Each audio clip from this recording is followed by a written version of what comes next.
அனைவருக்கும் அம்பாள் சுகன்யாவின் வணக்கங்கள்.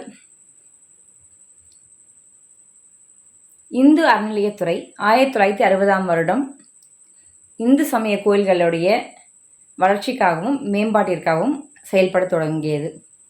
நம்முடைய சென்னையில் தலைமைச் செயலகத்தில் இதற்கான ஒரு தனி அலுவலகமே இருக்குது தலைமைச் செயலகத்தில். ஆனால் அது செயல்படுதான்றது கேள்விக்குறி.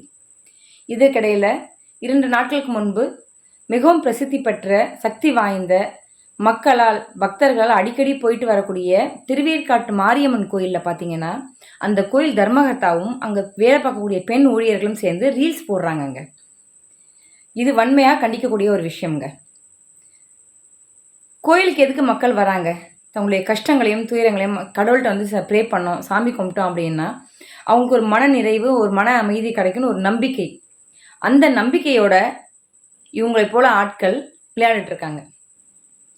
இவங்களுக்கு வேலையும் கொடுத்து சம்பளத்தையும் கொடுத்தா இவங்க டைமை ஃபன் பண்ணுறதுக்காக கோயிலில் வேலை கொடுத்துருக்காங்க. இன்னும் எத்தனையோ இந்து கோயில்கள் கேட்பாரற்று புனரமைக்கப்படாமல் ஒருவேளை பூஜை கூட நடக்காமல் பூட்டி கிடக்குதுங்க. அதை மேம்படுத்துறதுக்காக தான் இந்த இந்து அறநிலையத்துறையே இருக்குது. ஆனால் ஒரு கோயில் வந்து சிறப்பாக வந்து நடைபெற்றுட்டு இருக்கு. அங்கே பல ஊர்லேருந்து பல நாடுகள்லேருந்து வந்து பக்தர்கள் வந்து வந்துக்கிட்டு இருக்காங்க. அங்கே போய் ஒரு ரீல்ஸ் போடுறாங்க அப்படின்னா அறநிலையத்துறை என்ன பண்ணிக்கிட்டு இருக்காங்க? என்ன கட்டுப்பாட்டில் இருக்க அந்த கோயில்? இதற்கு வந்து நம்முடைய அறநிலையத்துறை அமைச்சர் திரு சேகர் பாபு அவர்கள் தான் இதுக்கு பதில் சொல்லணும்.